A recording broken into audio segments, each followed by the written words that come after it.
What's up guys, it's Caitlin B and today I am back with another book video. Woohoo! For the most part, I would say I'm pretty spontaneous with the books that I decide to read. Pretty much just depends on what's ready to go at the library. But with that being said, I still have a list of books that I am dying to read for spring. I would like to read way more than this. This is just kind of my baseline, my starter pack. The first book I actually just finished, but it's my March book of the month for my book club. The Seven Husbands of Evelyn Hugo by Taylor Jenkins Reid. This book had it all for me.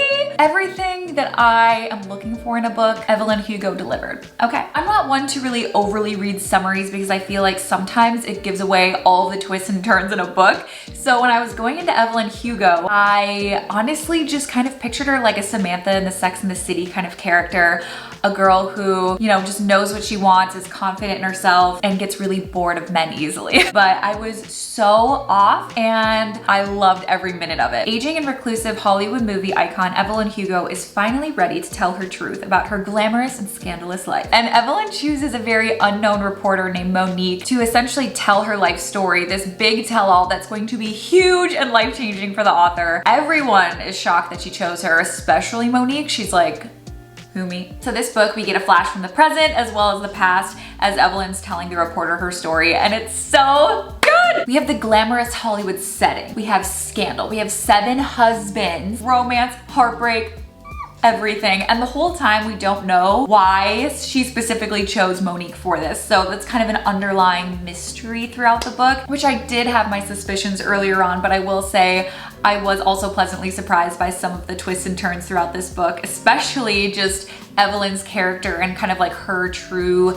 love story. And while I will be discussing this book in particular in depth with the book club, I just really overall enjoyed this book so much, and I'm so looking forward to reading more of this author's books. The next book on my spring reading list is actually the book that I'm reading right now, and it's called Brightside by Kim Holden. I'm only about 30% of the way through of this book, and honestly, I have no idea where it's going. I ended up picking this up on a whim because it was available on Kindle Unlimited. And I also heard great things about this book on Instagram, so I decided to check it out because it was instantly available, and I'm really enjoying it so far. Kate's life has been anything but typical. She's endured hardship and tragedy, but throughout it all, she remains happy and optimistic. There's a reason her best friend Gus calls her Brightside. Kate is strong-willed, funny, smart, and musically gifted. She's also never believed in love. So when Kate leaves San Diego to attend college in the small town of Grant, Minnesota, the last thing she expects is to fall in love with Keller Banks. They both feel it, but they have a reason to fight it. They each have a secret. And when secrets are revealed, some will heal you and some will end you. Oh my God! I didn't even know she had a secret. So far, I really like this book because the main character, Kate, is so different from any other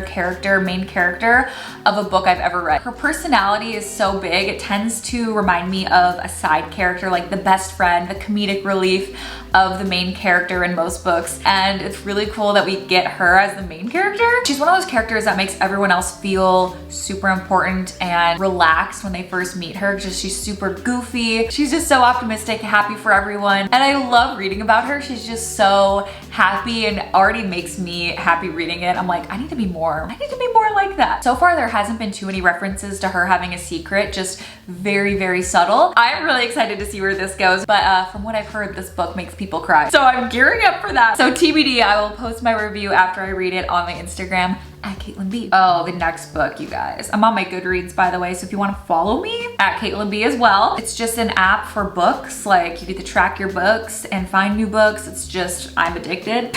But the next book I plan on reading for April is called The Invisible Life of Addie LaRue. This is by V.E. Schwab. This is a book that I never anticipated that I would be interested in picking up. However, this has been all over Goodreads, so many good reviews. I also saw this on the Book of the Month website, and honestly, it inspired me to branch out. So I put a hold at the library and it's ready to go. But I'm trying to branch out from my thrillers. I'm now on a romance kick, and this one is a fantasy book, which France 1714. In a moment of desperation, a young woman makes a Faustian bargain to live forever and is cursed to be forgotten by everyone she meets. Oh my God. Thus begins the extraordinary life of Addie LaRue, and a dazzling adventure that will play out across centuries and continents, across history and art, as a young woman learns how far she will go to leave her mark on the world. But everything changes when, after 300 years, Addie stumbles across a young man in a hidden bookstore and he remembers her name. Woo! I got the chills. That sounds so good. I don't know. I'm just really intrigued by this book. Let's try it out. Branch out with me. I feel like it's been a long time since I've read a thriller, and that's like my brand. So I have been itching for another thriller. It's just been too long. I know it's not very spring of me, but what can I say? I plan on reading Pretty Little Life, which is a book that I got from Book of the Month a couple months ago, and I meant to read it last year. Time slipped away from me. I think I've talked about this book in a past reading video, so feel free to skip this, but I'm gonna give a brief description once again. Lila Ridgefield lives in an idyllic college town, but not everything is what it seems. Lila isn't what she seems. A student vanished months ago. Now Lila's husband Aaron is also missing. First, these cases are treated as horrible coincidences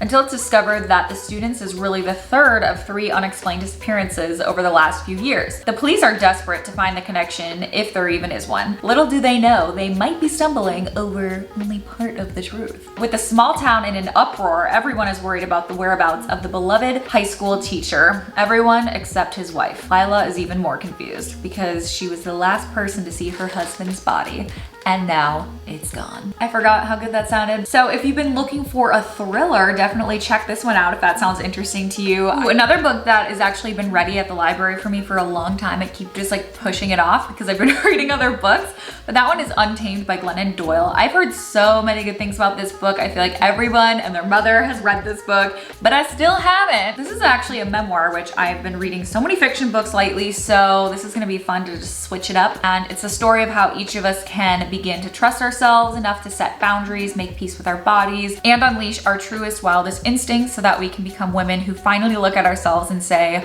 there she is. Untamed shows us how to be brave, and the braver we are, the luckier we get. My heart, that just sounds so sweet. I'm trusting my friends who have said that book is really good, and for the spring, I'm gonna finally dive into it. I feel like I need a good refresher and a good reminder about those things, so a heartwarming book. You know I had to throw in a Colleen Hoover book. I'm also very happy to report that I've converted almost everyone in my book club to be a cohort. We just read It Ends With Us, which is a book that I read last year, but I really wanted to discuss it with the book club, and pretty much everyone is so hooked on her books that they've read 4 to 5 other of her books since. Like, we just finished that book.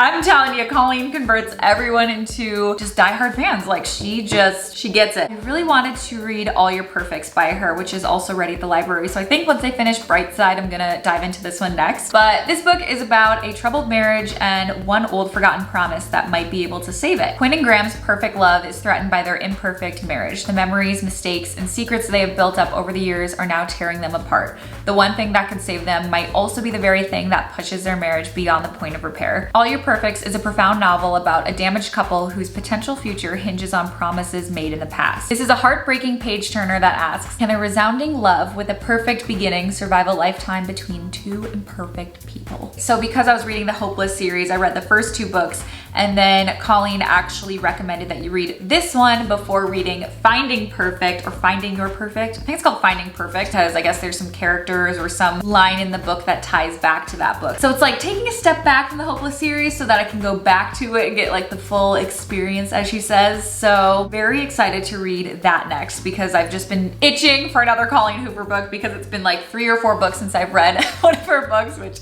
just feels like a long time to me. I'm just so hooked on her writing. So great segue to the next book that I plan on reading, which is once again Finding Perfect, also by Colleen Hoover. So that is the 4th and I believe the last book in the Hopeless series. Not really gonna describe this one too much because I don't wanna give anything away if you are planning on reading the Hopeless series, which I really do hope you do because it's so good. So the first 2 books in this series are about a love story between Skye and Holder. The last 2 books, which are actually the novellas, so they're really short versions of 2 of the side characters and their love stories, which kind of like I was talking about with Brightside, she reminds me of a character that would be one of these side characters, just really spunky and fun. So very excited to read that one, and it's so short, so I'm throwing this in here because it'll take me like a few days to finish that one. And the last book that is for sure on my spring reading list is called The Midnight Library by Matt Haig. Again, this one is kind of out of my realm. It doesn't fall into the thriller or the romance genre. This is another fantasy / magical realism kind of book, sci-fi, which is usually not my vibe. But I read the description about this book and I believe it was on the Goodreads 2020 best of the best books. So that always intrigues me. I liked seeing like what are the top voted books of the year. But I read the description and it's something that I think about a lot. So I wanted to give this a go. Somewhere out beyond the edge of the universe, there is a library that contains an infinite number of books each one the story of another reality. One tells the story of your life as it is, along with another book of the other life you could have lived if you made a different choice at any point in your life. While we all wonder how our lives might have been, what if you had the chance to go to a library and see for yourself? In the Midnight Library, Nora Seed finds herself faced with this decision. Faced with the possibility of changing her life for a new one, she must search within herself as she travels through the Midnight Library to decide what is truly fulfilling in life and what makes it worth living in the first place. Woo!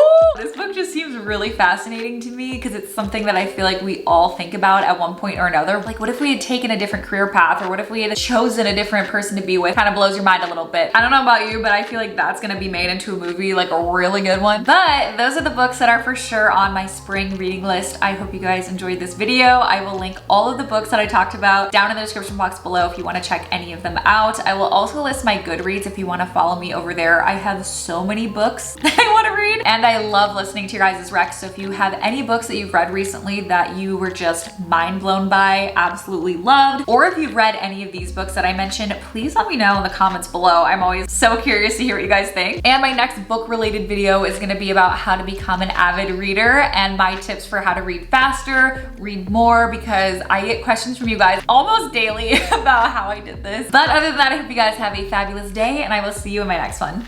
Mwah!